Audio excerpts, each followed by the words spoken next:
धन्य माता पिता तयाचिया कोणी कन्या पुत्र होती जे सात्विक तयाचा हरिक वाटे देवा गीता भागवत करीती श्रवण अखंड चिंतन विठोबाचे कोणी कन्या पुत्र होती जे सात्विक तयाचा हरिक वाटे देवा तुका म्हणे माझ घडे त्यांची सेवा परी माझा दैवा पार नाही कोणी कन्या पुत्र होती जे सात्विक याचा हरिक वाटे देवा विठ्ठल विठ्ठल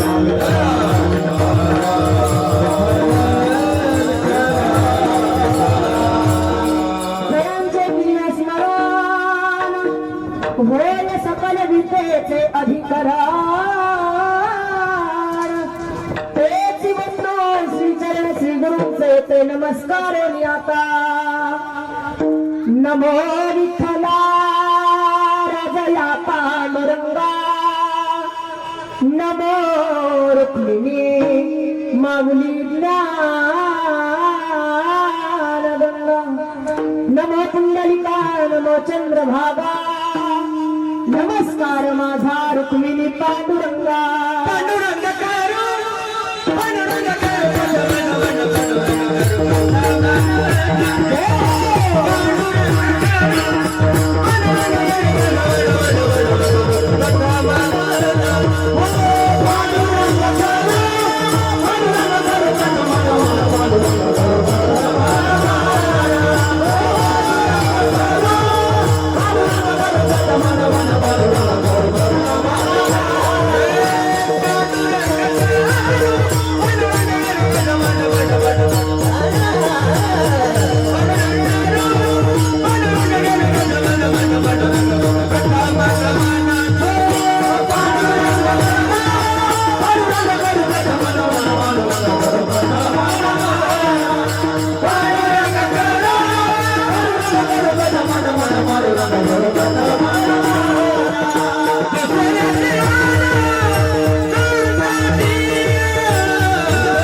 त्यांच्या कुमाजाने कथेचा विस्तार भगाजी सद्गुरुदास तुका प्रभु के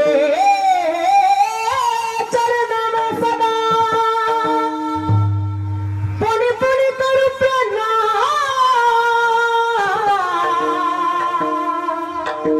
ऐसी माया तेरी है मेरे प्रियतम शाह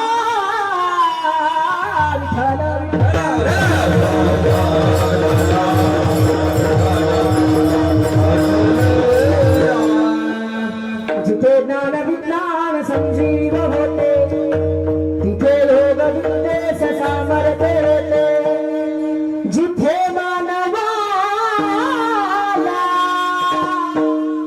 मिळे मोक्ष गाथा तुझ्या पाय ऋषी सदा नम्र माता तुझा मंदिरी आर्त जीवास तृप्ती तुझ्या दर्शने लोक स्वानंद घेतील श्रुती धन्य झाल्या तुझे गुण गाता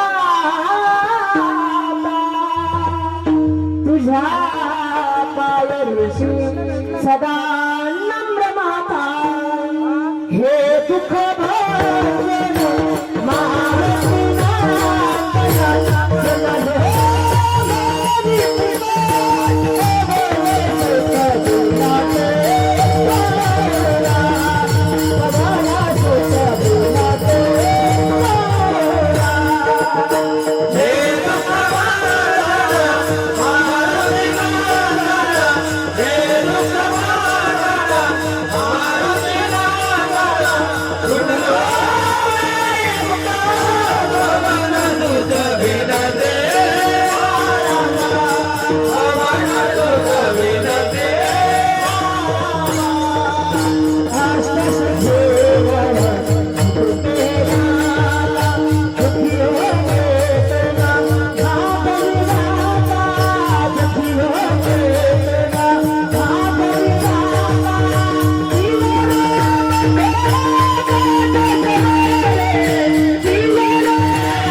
सेवेला मी सेवक झालो लागलो तुमच्या निज चरण अहो स्वामी तुका या देवा या बळी न करावा अवहेर आपोलिया हिता जो असे जागता धन्य माता पिता तयाचिया कुणी कन्या पुत्र होती जे सात्विक तयाचा हरिक वाटे देवा प्रस्तुत कीर्तनरूपी सेवे करता निवडलेला अभंग जगद्गुरु जगत वंदनीय चैतन्य भूषण पाषांड भूषण कथामृतषण जिजाऊ रमण देहूचे सुप्रसिद्ध साधू जगद्गुरु तुकोबाराय त्यांचा 4 चरणाचा मृत्यू लोकात आपण जन्माला आलो जन्माला आल्यानंतर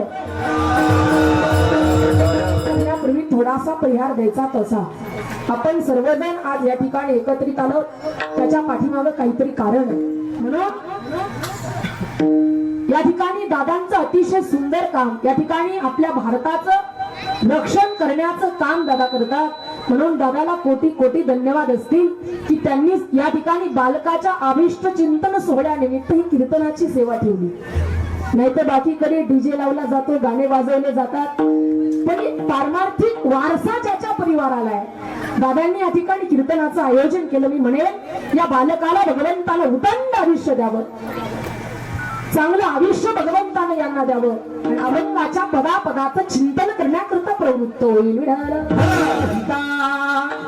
जो असे जागता धन्य माता पिता तयाचिया तुकोबारा म्हणतात जो व्यक्ती स्वतःच्या हिताच्या ठिकाणी जागा आहे त्याच्या आई वडिलांना जगद्गुरु तुकोबारा धन्यता देताना आपल्याला दिसतात त्याच्या पुढे जर पाहिलं तर कुणी कन्या पुत्र होती जे सात्विक आणि तयाचा हरिक वाटे देवा सात्विक वृत्तीची कन्या आणि पुत्र जर आपल्या परिवारामध्ये जन्माला आली तर त्याचा आनंद ब्रह्मांडाच्या नायकाला होतो जी मुले गीता आणि भागवताचं श्रवण करतात अखंड भगवंताच्या नामाचं चिंतन करतात ती मुले देवाला आवडतात आणि तुकोबारा म्हणतात त्यांची मला सेवा घडावी तुका म्हणे मज घडो त्यांची सेवा आणि परी माझ्या देवा पार नाही सात्विक वृत्तीची मुलं जर घरात जन्माला आली तर त्यांची सेवा मला घडावी जी मुलं गीता भागवताचं श्रवण करतात अखंड भगवंताच्या नामाचं चिंतन करतात अशा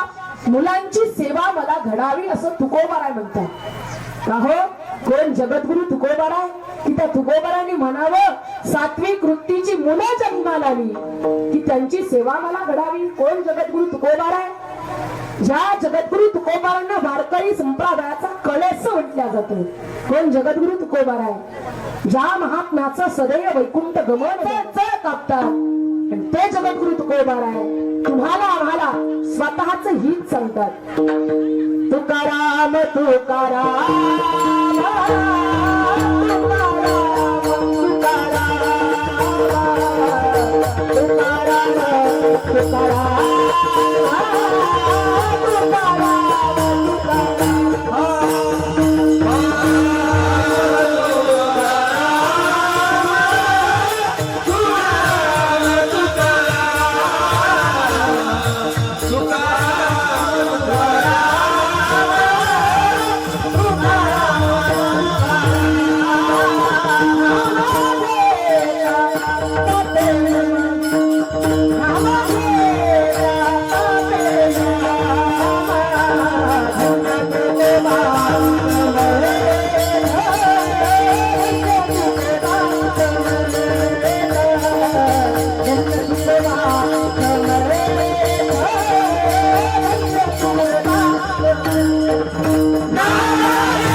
वारकरी संप्रदायाचा कळस म्हटल्या जातं. ज्यांना पाहिल्यानंतर यम सुद्धा चळा चळा कपतात. काय त्या जगद्गुरु तुकोबारांची उंची आहे. जगण्याचा पाया चालण्याचे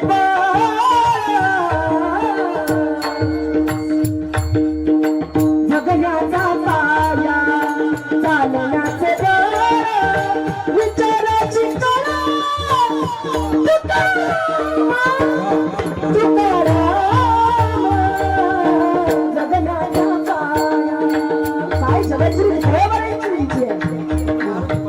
जगद्गुरु तुकोबारांची उंची आहे. ते तुकोबार तुम्हाला मला जन्माला आल्यानंतर हीच सांगतात.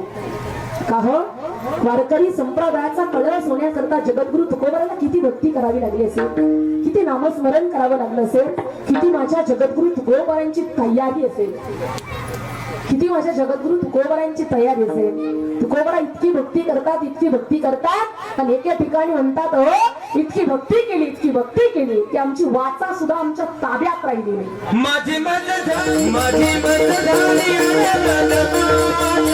माझी मत झाली, माझी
वाचा छंद त्या नावाचा घेतला असे माझी वाचा सुद्धा माझ्या ताब्यात राहिली नाही. इतकं भगवंताचं अखंड भजन केलं.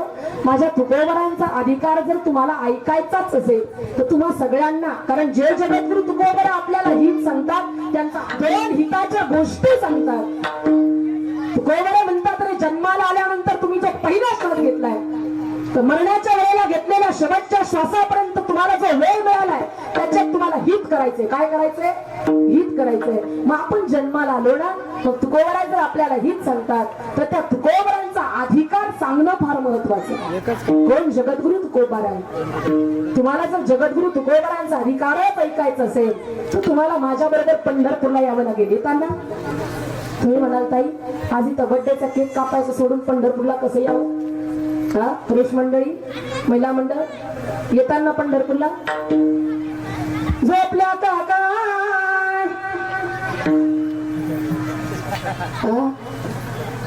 येताना पंढरपूरला आपल्याला जर जगद्गुरु तुकोबरांचा अधिकार ऐकायचा असेल तर आपल्याला पंढरपूरला जावं लागेल. कसा तुम्हाला जगद्गुरु तुकोबरांचा अधिकार पंढरी जावं जीवाच्या जीवला गाता हो, जीवाच्या जीवला गाता हो, जीवाच्या जीवला गाता हो. चला हो पंढरी जावं, चला हो पंढरी जावं, जीवाला जीवला गाता हो,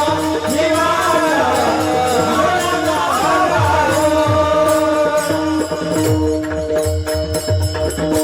चला हो पंढरी जावं, चला हो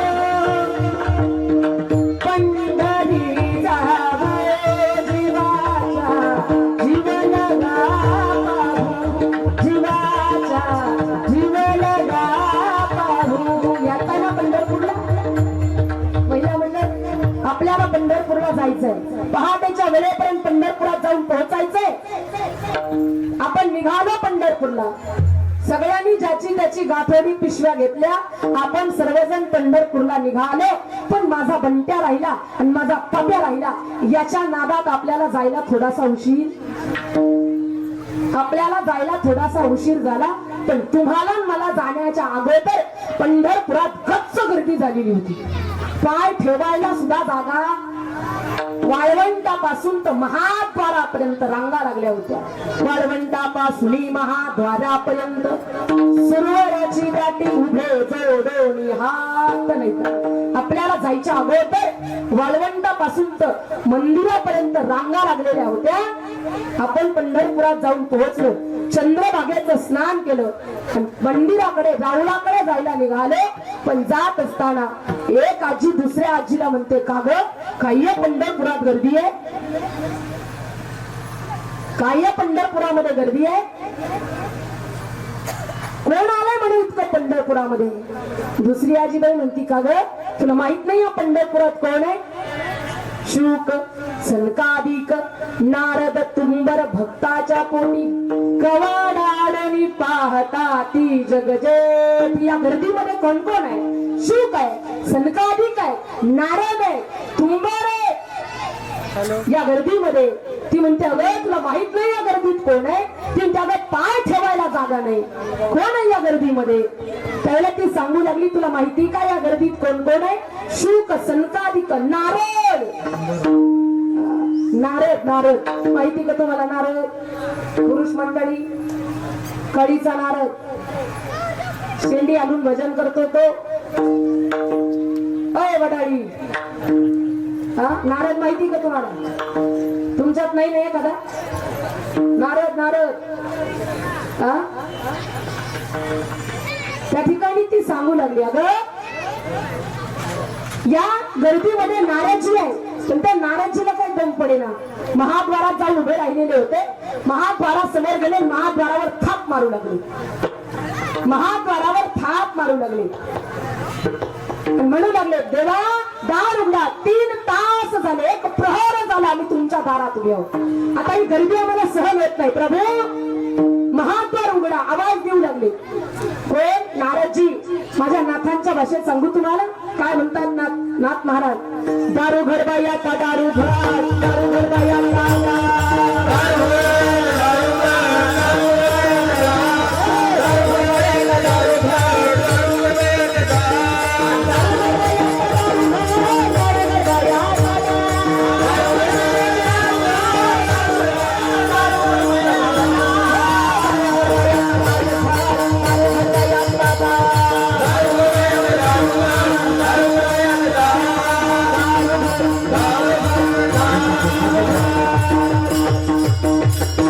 काय म्हणतात नारदजी. हे पंढरपूर निवासिनी दारू घोट, दारू घोट, दारू घोट, दारू घोट, दारू घोट. तिथं तुळजातली एक वडाळीतली आजी बसलेली होती. तिने लगेच खालून आवाज काढला. हे वडाळी निवासिनी दारू घोट, दारू घोट, दारू घोट, दारू घोट, दारू घोट.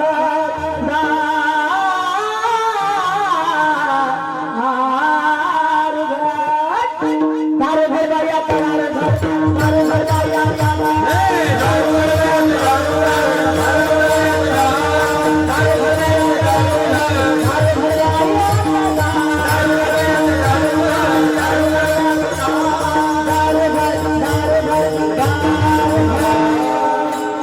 नारदजी आवाज देतात. हे पंढरपूर निवासिनी दारू घोट. भगवान परमात्मा झोपेतून जागे होतात पण आपलं महाद्वार उघडतात. महाद्वार उघडल्याबरोबर नारदजींच्या डोळ्यावर असा लख प्रकाश पडला. नारदजी भगवान परमात्म्याला विचारू लागले, देवा एवढा उजेड कशाचा आहे. नारदजी, हे माझे पूजेचे दिवे. काय हे काय आहे. तर माझ्या पूजेचे दिवे आहे. त्याला नारदजी म्हणतात, देवा असा कोणता मोठा देव आला की त्याच्याकरता तुम्ही एवढे दिवे लावले.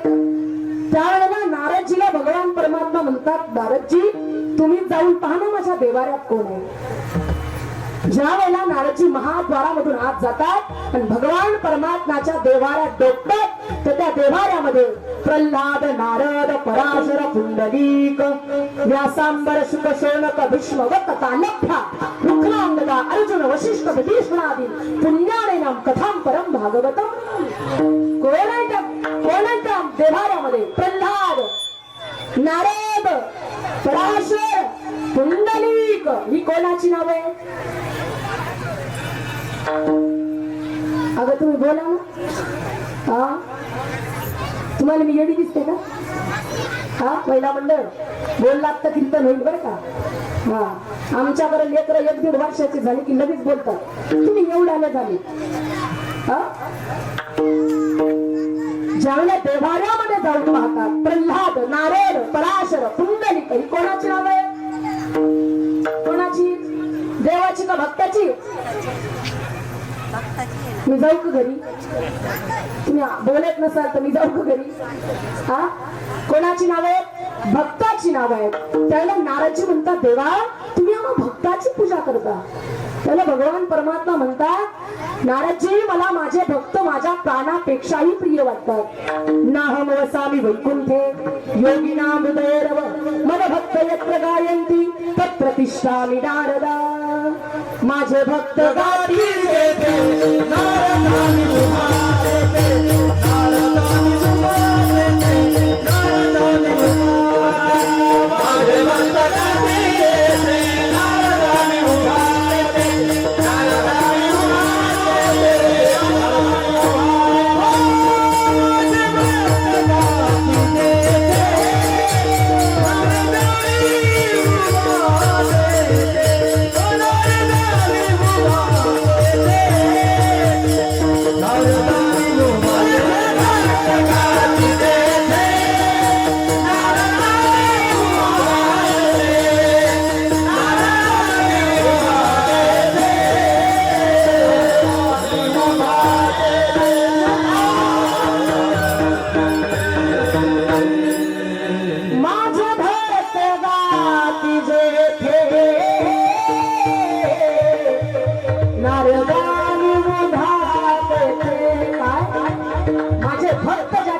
असतात. माझे भक्त मला माझ्या प्राणापेक्षाही प्रिय वाटतात. त्याच्यातला सगळ्यात पहिला भक्त आहे भक्त प्रल्हाद. त्या भक्त प्रल्हादानं इतकी भक्ती केली की भगवान परमात्मा स्वतः खंबातून प्रकट झाले आणि त्या हिरण्यकश्यपूला मांडीवर घेतलं. कोण होता हिरण्यकश्यपू? कोण होता? खंबावरीला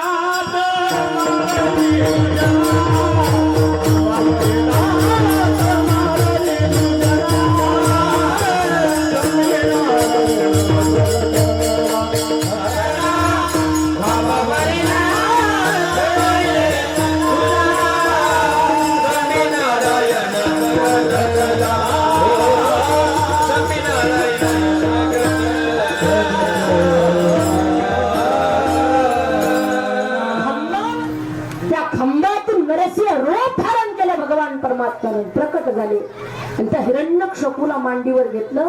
मी विचारत होते हिरण्यकश्यपू कोण होता? हा, भक्त प्रल्हादजींचा कोण होता? बाप होता, बाप. हिरण्यकश्यपूने त्याला मांडीवर घेतलं आणि विचारलं प्रल्हादजीला काय करायचं याचं? म्हणे मारून टाकलं पाहिजे त्याला. धर्माच्या विरोधात जातो ना तो, धर्माच्या विरोधात जाणाऱ्या माणसाला मारलं पाहिजे. भगवान परमात्मा त्या हिरण्यकश्यपूला मारणार इतक्यात त्याने आवाज दिला, भगवान नाही मारू शकत तुम्ही मला. म्हणे का नाही मारू शकत? मला वरदान आहे. काय वरदान आहे? मला घराच्या आत मरण नाही, मला घराच्या बाहेर मरण नाही. देवानं सांगितलं तू बरोबर बोलतोयस, मी तुला घराच्या आतही मारणार नाही आणि घराच्या बाहेरही मारणार नाही. मी तुला मारणार आहे ते उंबरठ्यावर मारणार आहे. ही तर घराची आतली बाजू नाही आणि घराची बाहेरची बाजू नाही. भगवान परमात्मा त्याला मारणार इतक्यात त्याने आवाज दिला, प्रभू तुम्ही नाही मारू शकत मला. म्हणे का नाही मारू शकत? मला वरदान आहे. म्हणे काय वरदान आहे? मला रात्री मरण नाही, मला दिवसा मरण नाही. देवानं सांगितलं बरोबर बोलतोयस तू, मी तुला संध्याकाळच्या वेळेला मारणार आहे. हिला तर रात्रही म्हणता येत नाही आणि दिवसही म्हणता येत नाही. संध्याकाळच्या वेळेला मी तुला मारणार. त्याने सांगितलं प्रभू नाही मारू शकत तुम्ही मला. म्हणे का नाही मारू शकत? मला वरदान आहे. मला अश्राने मरण नाही, मला शस्त्राने मरण नाही. देवानं सांगितलं बरोबर बोलतोयस तू, हातामध्ये शस्त्र नाही, तोंडामध्ये अस्त्र नाही, मी तुला नखाने फाडणार आहे. आवाज दिला भगवान नाही मारू शकत तुम्ही मला. म्हणे का नाही मारू शकत? मला वरदान आहे. म्हणे काय वरदान आहे? मला 12 महिन्यातल्या एकाही महिन्यात मरण नाही. आता महिला मंडळ 12 महिन्यातल्या एकाही महिन्यात मरण नाही. देवानं सांगितलं बरोबर बोलतोयस तू, तुझ्यासाठी खास 13वा महिना बनवला. म्हणजे काय? तुझ्यासाठी खास 13वा महिना बनवला. अधिक मास, धोंडा जावई, धोंड्याचा महिना, पोटात नख घातली, तार तार तार तार तार दिशी हिरण्यकश्यपूला फाडून टाकलं. बोला नरसिंह भगवान की. भगवान परमात्मा राम राया रूपाने अवतारी झाले. त्याला तेच प्रल्हादजी अंगद झाले आणि भगवंताची भक्ती करू लागले. श्रीराम जय राम जय जय राम, श्रीराम जय राम जय जय राम.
कलियुगामध्ये पंढरीश पांडुरंग परमात्मा रूपाने अवतारी झाले आणि तेच उद्धवजी पुन्हा नामदेव झाले आणि भगवंताची भक्ती करू लागले. त्या गुरु तुका अवतार नामय संप्रदाय कळालाय संप्रदाय कळालाय दुनिया संप्रदाय कळालाय दुनिया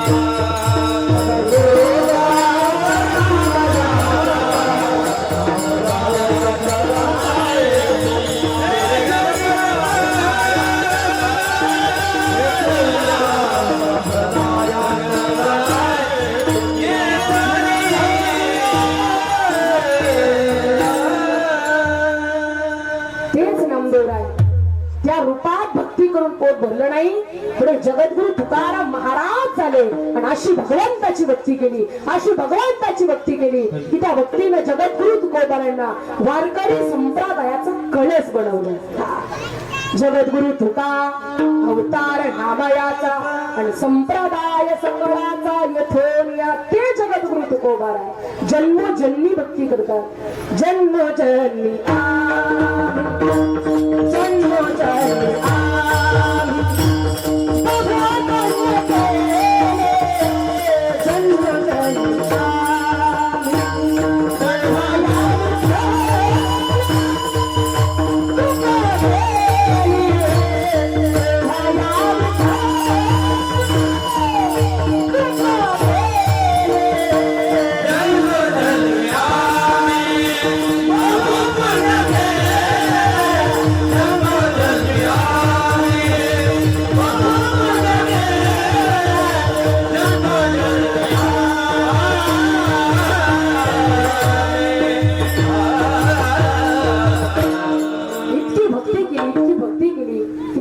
माझ्या जगद्गुरु तुकोबारांचं सदैव वैकुंठ गमन केलं.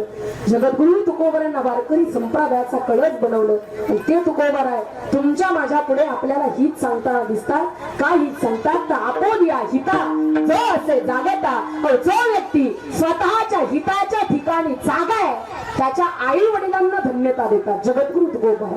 मग हित कशाला म्हणावं, हित कशाला म्हणावं महिला म्हणलं. कीर्तनाला आला की तुटकी चप्पल ठेवून जायची, चांगली चप्पल घेऊन जायची, याला तुम्ही काय म्हणता? बोला बोला बोला, काय म्हणता तुम्ही याला? महिला मंडळ, शेजारची बाई जर गावाला गेलेली असेल तर तिच्या गाई खालचं शेण उचलून आणायचं, आपल्या दारात सारून घ्यायचं. तुम्ही याला काय म्हणता? हो बोला, तुम्ही याला काय म्हणता? हित म्हणतात. त्या ठिकाणी रानात गेला असाल, शेजारची बाई जर कुठे गावाला गेलेली असली, तिच्या शेतात जायचं आणि तिच्या शेतातल्या मिरच्या तोडून आपल्या घरी घेऊन यायच्या. तुम्ही याला काय म्हणता? काय म्हणता? महिला मंडळ बोलता बोलता सहज म्हणतात, बाई तिला हिताची आहे ना. म्हणजे कशाची? शेजारणीच्या मिरच्या तोडून आणते म्हणजे ती काय? हिताची. कीर्तनाला आली की चांगल्या चपला घालून जाते म्हणजे ती काय? तुम्ही आम्ही हित कशाला म्हणतो, साधू संत हित कशाला म्हणतात, याच्यात फार मोठा फरक आहे. साधू संत म्हणतात ज्याचे पाय भगवंताची पदयात्रा करण्यामध्ये तल्लीन होऊन गेलेले आहे, तो व्यक्ती स्वतःच्या हिताच्या ठिकाणी जागा आहे. Hare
ज्याचं मुख भगवंताचं भजन म्हणण्यामध्ये रंगून गेलेलं आहे तो व्यक्ती स्वतःच्या हिताच्या ठिकाणी जावे.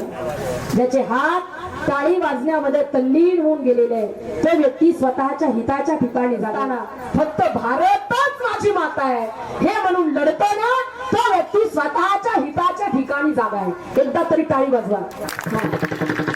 हा जरूर विनंती असेल. विठ्ठल विठ्ठल भजन झालं की टाळी वाजवत जा. विठ्ठल विठ्ठल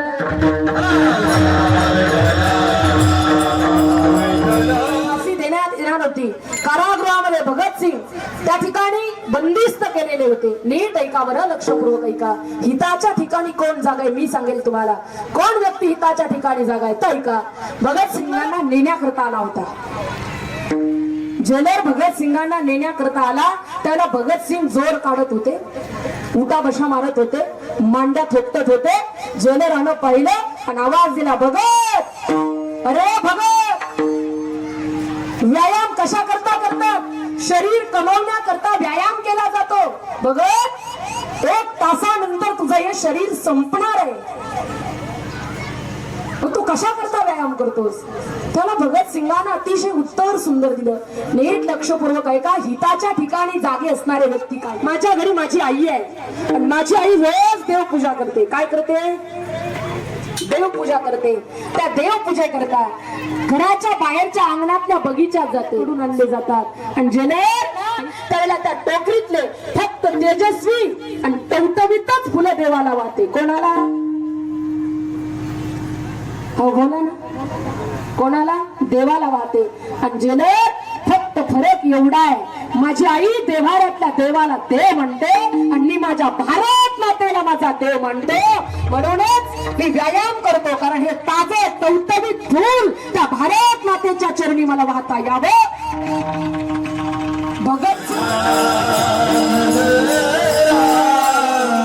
भगतसिंग म्हणतात, ऐका ऐका. ज्या वेळेला त्यांच्या लग्नाचा प्रसंग सांगितला ना तर त्या प्रसंगामध्ये असं सांगितलं गेलं, आईनं 50 रुपये दिले आणि सांगितलं, भगत तुला उद्या पाहुणे पाहायला येणार आहेत. या 50 रुपयाचा संधी साधली आणि विचार केला, या 50 रुपयाचा बाजार जर मी घरी घेऊन गेलो आणि उद्या जर त्यांना मी आवडलो, त्यांना मी पटलो तर मला आईची सेवा करायची पण मला बाईची सेवा. संसदेवर त्या ठिकाणी बॉम्ब टाकला भगतसिंगांनी. नीट लक्षपूर्वक ऐका. आणि त्या ठिकाणी भगतसिंगांना पकडण्यात आलं. पकडल्याबरोबर त्या तुरुंगाच्या बाहेर आई येते, आवाज येते, भगत. अंधाऱ्या कोठडीत झोपलेले बसलेले ते भगतसिंग बाहेर येतात आणि बाहेर आल्याबरोबर आपल्या आईला म्हणतात, आई रडू नको. माँ रोना नहीं माँ, वीरों की माँ कभी रोते नहीं. सांगू तुम्हाला, ती आई रडत होते. आणि त्यावेळेला भगतसिंगांना आपल्या आईला सांगितलं, आई 20 दिवसानंतर मी जाणार आहे. ती आई म्हणते, भगत रडू दे रे, मला रडू दे. ज्या बाईचा पुत्र 20 दिवसानंतर तिच्या समोर मृत पडलेला असेल, रडू दे भगत, मला रडू दे. अरे तू असं का म्हणतो सांगू तुला, तू कधीतरी कोणाचा बाप व्हायला पाहिजे होतं, मग तुला कळालं असतं मी का रडते. तू कधीतरी कोणाचं बाप व्हायला पाहिजे होतं, मग कळालं असतं तुला मी का रडते. हिताच्या ठिकाणी जागे असणारी व्यक्ती सांगेल मी तुम्हाला. भगतसिंगांना आईला सांगितलं, आई ज्या वेळेला 20 दिवसानंतर मला फाशी देण्यात येईल, माझा मृतदेह नेण्याकरता तू येऊ नकोस. त्यावेळेला त्या आईनं न येण्याचं कारण विचारलं. त्याला भगतसिंग म्हणतात, काकांना पाठवून दे, तू येऊ नको.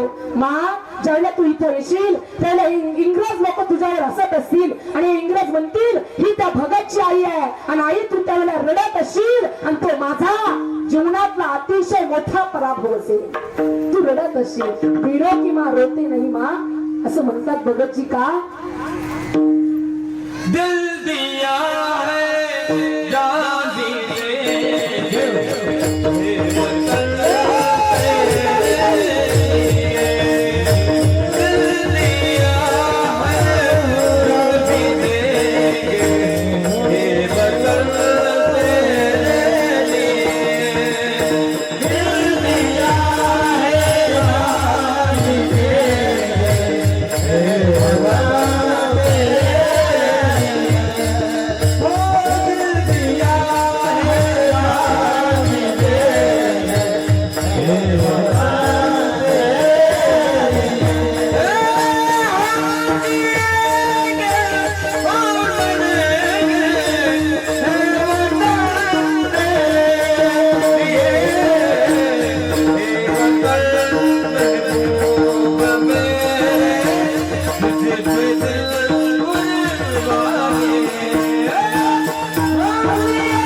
हिताच्या ठिकाणी जागे. पण एखादं वाक्य आवडलं, एखादा प्रसंग आवडला, निदान टाळी तरी देत जा. नाही तुम्हाला बोलायचं तर भगतसिंग स्वतःच्या हिताच्या ठिकाणी जागे आहेत. कोणाला म्हणा मग स्वतःच्या हिताच्या ठिकाणी जागी व्यक्ती. तर सांगू तुम्हाला, ज्या वेळेला जिजाऊ आई साहेबांचा विवाह करून देण्यात आला आणि जिजाऊ आई साहेबांचा विवाह वेरूळच्या त्या ठिकाणी शहाजी राजे भोसले यांच्याशी करून देण्यात आला. नीट ऐका, हिताच्या ठिकाणी जागी व्यक्ती कशी असतात तर ऐका. त्या ठिकाणी जिजाऊ आई साहेबांचा विवाह करून देण्यात आला. लखोजी राजाची कन्या जिजाऊ आई साहेबांचा विवाह शहाजी राजे भोसले यांच्या बरोबर झाला आणि एका वर्षातच मराठ्यात भांडण पेटलं. कारण आपल्या मराठ्याला तो लागलेला कलंक आहे. बाहेरून लोक येतात आणि आपल्यात भांडण लावून जातात. आदिलशाही आली, आपल्यात भांडण लावून गेली. निजामशाही आली, आपल्यात भांडण लावून गेली. कुतुबशाही आली, आपल्यात भांडण लावून गेली. त्याच्यानंतर 150 वर्ष इंग्रज आली आणि आपल्यात भांडण लावून गेली. आणि आता ही पुढारी लोक आली आणि आपल्यात भांडण लावून गेली. कारण या मराठ्याला आणि या महाराष्ट्राला भारताला लागलेला कलंक आहे की बाहेरची लोक येतात आणि आपल्यात भांडण लावून जातात. मराठ्यात असा भांडण पेटलं, असं भांडण पेटलं की त्या ठिकाणी सपासप सरदार पडू लागले. जाधवांचे सरदार पडू लागले. भोसल्यांची स्वारी जाधवांवर चालून गेली, जाधवांची स्वारी भोसल्यांवर चालून आली. सपासप सरदार पडू लागले. आणि असं घडलं की भोसल्यांच्या तलवारीनं दत्ता जाधव नावाचा सेनापती त्या ठिकाणी मारला गेला. आणि या प्रसंगावरून लखोजी राजा 60 वर्षाचा लखोजी राजा रणांगणात उतरला. 60 वर्षाचा लखोजी राजा रणांगणात उतरला. आणि रणांगणात उतरलेला लखोजी राजा सपासप तलवार चालू लागला, सपासप तलवार चालू लागला. आणि त्या भोसल्यांच्या सेनापतीचे सरदारांचे मुंडके उडू लागला. अखंड भोसल्याच्या सेनापती सरदारांचे मुंडके उडवून टाकण्यात आले. आणि शेवटचा सरदार राहिला तो म्हणजे शहाजी राजे भोसले. आणि लखोजी राजाची तलवार शहाजी राजांवर चालून गेली. हिताची ठिकाणी जागी असणारी व्यक्ती सांगेल मी तुम्हाला. शहाजी राजांवर ज्यावेळेला तलवार चालून गेली ना, त्यावेळेला जिजाऊ आई साहेब सगळं पाहत होत्या. आता एक तर बाप म्हणणार, नाही तर नवरा म्हणणार. दोघांची तलवार त्या ठिकाणी युद्ध सुरू झालं होतं. सपासप तलवार चालत होती. लखोजी राजाची तलवार निघाली तशी शहाजी राजांच्या खांद्यावर लागली. वाचले शहाजी राजे. पण ऐका ना, इतक्यामध्ये जिजाऊ आई साहेबांना आपल्या मेण्यातली तलवार काढली आणि आपल्या बापाला आडव्या उभ्या राहिले आणि सांगितलं, खबरदार माझ्या नवऱ्यावर करवा तलवार कर. तुम्हाला त्यांना मारण्या अगोदर मला मारावं लागेल. त्यांना मारण्या अगोदर तुम्हाला मारावं लागेल. त्यावेळेला जर जिजाऊ आई साहेबांनी स्नेहाला महत्व दिलं असतं तर स्वतःच हिताच्या ठिकाणी जागर राहणे त्या ठिकाणी बर्बाद झालं असतं. म्हणून जिजाऊ आई साहेबांनी स्नेहाला महत्व दिलं नाही, तर आपल्या धर्माला महत्व दिलं. आपल्या स्नेहाला महत्व दिलं नाही, आपल्या धर्माला हिताच्या ठिकाणी जागर राहणं कशाला म्हणतात. तर जिजाऊ आई साहेबांनी तलवार काढली आणि सांगितलं, तुम्हाला आधी माझ्याशी युद्ध करावं लागेल, आधी तुम्हाला माझा मुर्दा पडावा लागेल, तर नंतर तुम्हाला शहाजी राजांवर चालून जाता येईल. याला म्हणतात हिताच्या ठिकाणी जागा असणं.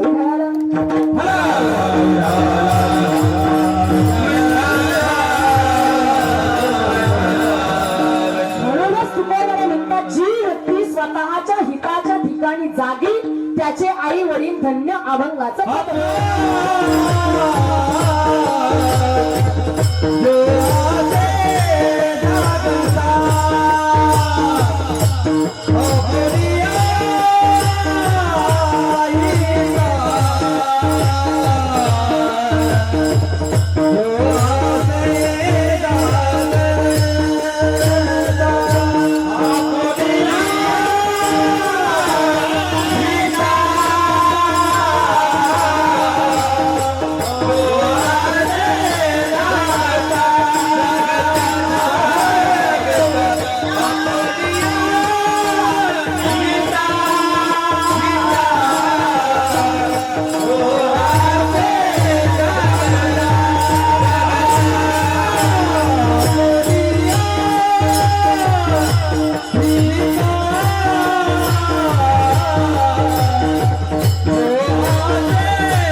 पिता तयाच्या जो व्यक्ती स्वतःच्या हिताच्या ठिकाणी जागा त्याचे आई वडील धन्य म्हणतात तुकोबारा. आणि अशी कन्या आणि पुत्र जर आपल्या कुटुंबात जन्माला येत असतील, ज्यांना स्वतःच हित कळतंय, अशी मुलं जर आपल्या कुटुंबात जन्माला येत असतील, जसं या पाटील घराण्यामध्ये आमचे नवनाथ दादा जन्माला आले आणि ते स्वतःच्या हिताच्या ठिकाणी जागे झाले नाही का. निवडलंय त्यांनी क्षेत्र भारताचं रक्षण करणं. हो सांगू तुम्हाला, ही माणसं जर सीमेवर नसती ना, तुम्हा आम्हा महिला मंडळीला सांगून जाईल ऐका, अहो आपल्या कपाळावर कुंकू दिसलं नसतं. जर सीमेवर सैनिक लोक आपली सेवा करण्याकरता नसती ना, तर सांगू तुम्हाला ही कीर्तन भजन परमार्थ तर खूप लांबची गोष्ट आहे. महिला सुरक्षित राहिली नसती. सगळीकडे त्या ठिकाणी अहिंसा माजली असती. म्हणून सांगून जाईल, जी व्यक्ती स्वतःच्या हिताच्या ठिकाणी जागे असतील त्यांच्या आई वडिलांना तुकोबाला धन्यता देतात. आपण काय नवल आहे, नवनाथ भाऊंच्या आई वडिलांना खूप धन्यवाद असतील. त्यांनी आपला मुलगा सीमेवर पाठवला, त्या ठिकाणी त्याला हिताच्या ठिकाणी जाग केलं. याला म्हणावं हिताच्या ठिकाणी जागे असणारी व्यक्ती. म्हणून ऐका, तुकोबाला म्हणतात अशी मुलं ज्या कुटुंबात जन्माला येतात, कन्या आणि पुत्र. आधी मुलीला धन्यता दिली. कोणाला? मुलीला, जिला लोक पोटातच मारतात तिला तुकोबारा आहे अगोदर धन्यता देतात. मग कन्या आणि पुत्र म्हणतात का, जिला पोटात मारल्या जातं. 9 महिने 9 दिवस आपल्या गर्भात वाढणारा तो गर्भ त्या ठिकाणी काढला जातो, अहो गर्भपात केला जातो, त्या मुलीला मारले जाते. पण विचारू तुम्हाला काय गुन्हा आहे त्या मुलीचा? का मारता त्या मुलीला? का मारता दादा? सांगू तुम्हाला, त्या पोटातली मुलगी म्हणत असते, आई मला जन्माला यायचंय. आई तू जसं हे जग पाहिलंस तसं मलाही हे जग पाहायचंय. आई मला फुलांचे रंग पाहायचे. आई मला पक्ष्यांचे आवाज ऐकायचे. आई मला जन्माला यायचंय.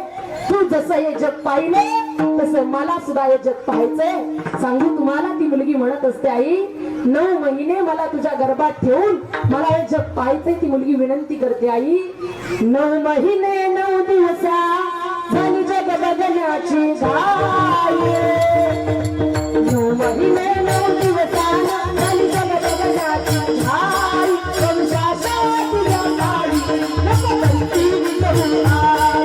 वंशाच्या तुझ्या काळी नको बनती विजयी आई.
आई मला जन्माला यायचंय.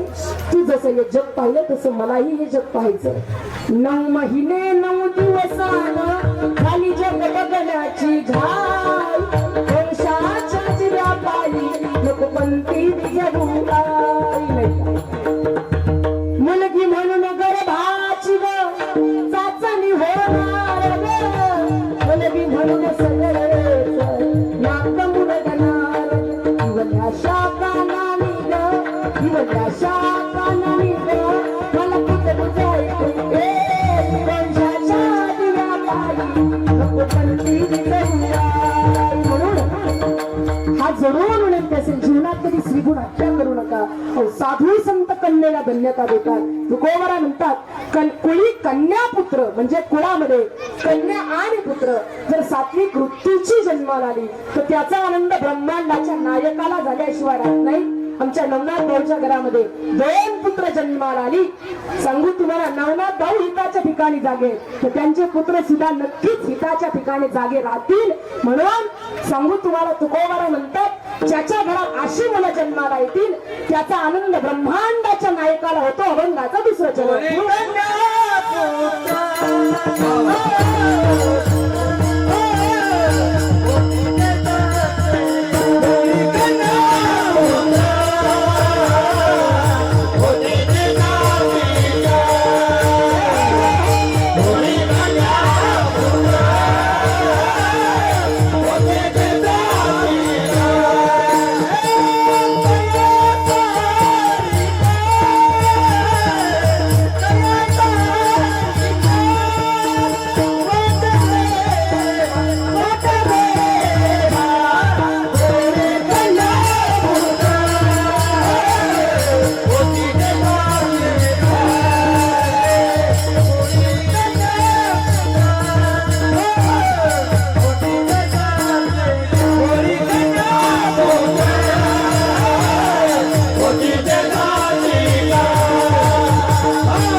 अभंगाच्या 2 चरणाचा भावार्थ पाहिला. एकदा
अभंगाच्या 2 चरणाचा भावार्थ पाहिला. महाराज म्हणतात जो व्यक्ती स्वतःच्या हिताच्या ठिकाणी झाला त्याचे आई वडील धन्य. अशी कन्या आणि पुत्र जर आपल्या कुटुंबात जन्माला आली तर त्याचा आनंद ब्रह्मांडाच्या नायकाला होतो. जी मुलं गीता आणि भागवताचं श्रवण करतात, अखंड भगवंताच्या नामाचं चिंतन करतात, गीता भागवत करीती श्रवण अखंड चिंतन विठोबाचे तुकोबारे म्हणतात, त्यांची सेवा आम्हाला घडावी. अभंगाचं सेवेचं तुकोबारा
जाता जाता दोन मोलाच्या गोष्टी सांगून जाईल. पाऊस गेला का थांबला, गेला का थांबला.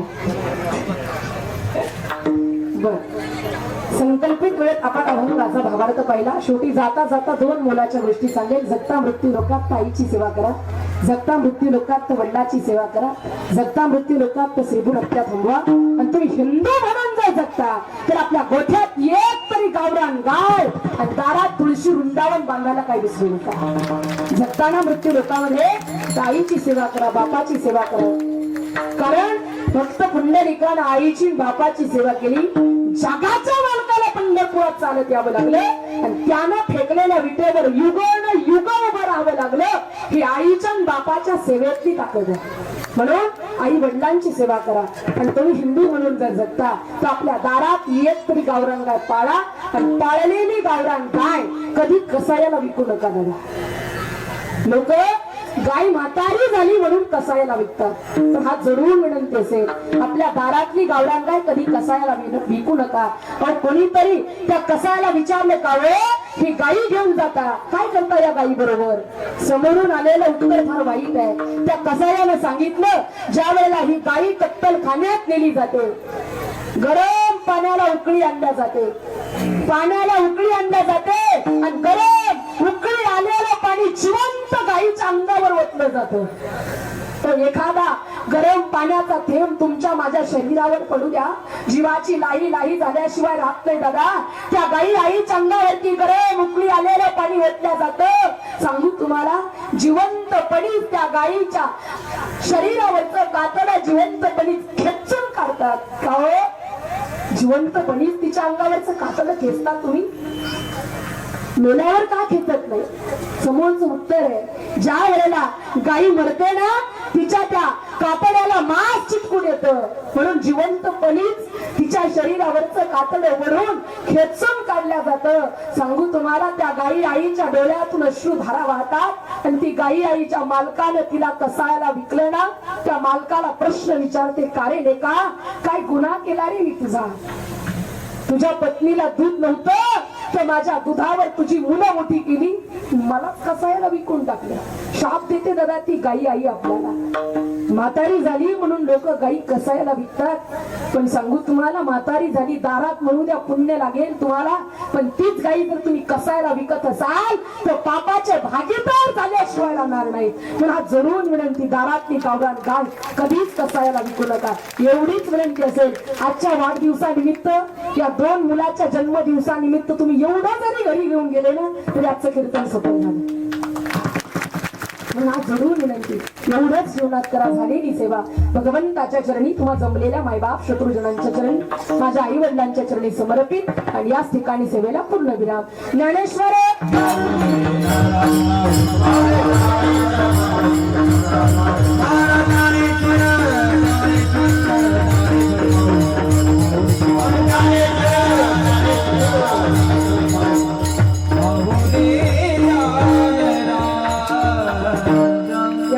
हर्ष आणि आदर्श या दोन बाळाच्या जन्मदिवसानिमित्त तुम्ही सर्व मंडळी या ठिकाणी उपस्थित राहिला.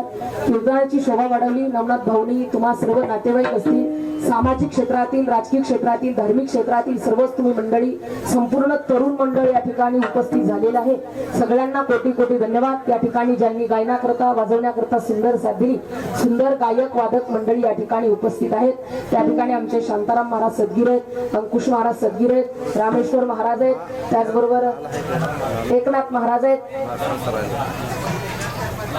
लहानू महाराज आहेत, त्याचबरोबर विनेकरी बाबा, सर्वच महाराज मंडळी. आता सर्वांचं नाव काय मला ज्ञात नाही. गावातील सर्वच टाळकरी भजनी मंडळ सर्वजण आवर्जून उपस्थित राहिले, कीर्तनाची शोभा वाढवली, त्याबद्दल कोटी कोटी धन्यवाद. त्याचबरोबर ज्यांनी मृदंग वाजवण्याकरता सुंदर साथ दिली अशा महाराजांचं नाव गोविंद महाराज आणि निवृत्ती महाराज. काय जोड लागली हो, गोविंद महाराज आणि निवृत्ती महाराज. एकदा टाळी वाजवायचं. आणि या दोघांबद्दल मी बोलू का, ऐकाल का तुम्ही महाराज? बोलू का तुमच्याबद्दल? जब आप बजाते हैं मृदंग तो पूरी दुनिया हो जाती है दंग. जब आप बजाते हैं मृदंग तो पूरी दुनिया हो जाती है दंग.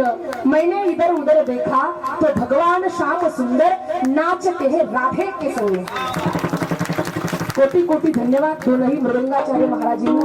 त्याचबरोबर ज्यांनी माझा आवाज तुमच्यापर्यंत पोहोचवला अशी साऊंड सिस्टीम एकदा जोरदार टाळ्या वाजवा. दादांना सुद्धा कोटी कोटी धन्यवाद.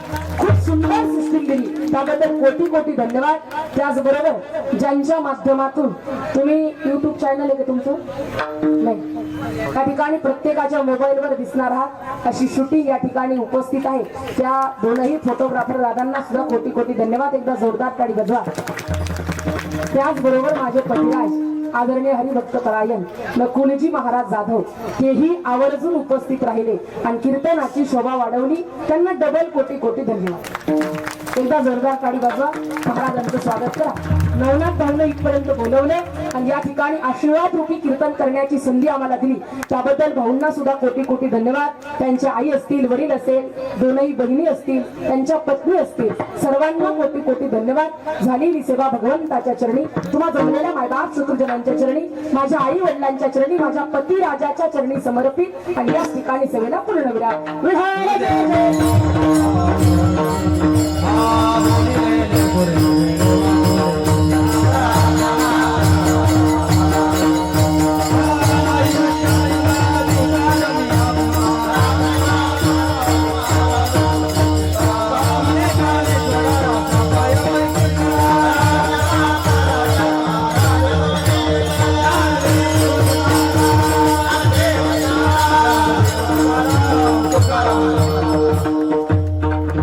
विठ्ठल श्री ज्ञानदेव तुकाराम पंढरीनाथ भगवान शांताराम महाराज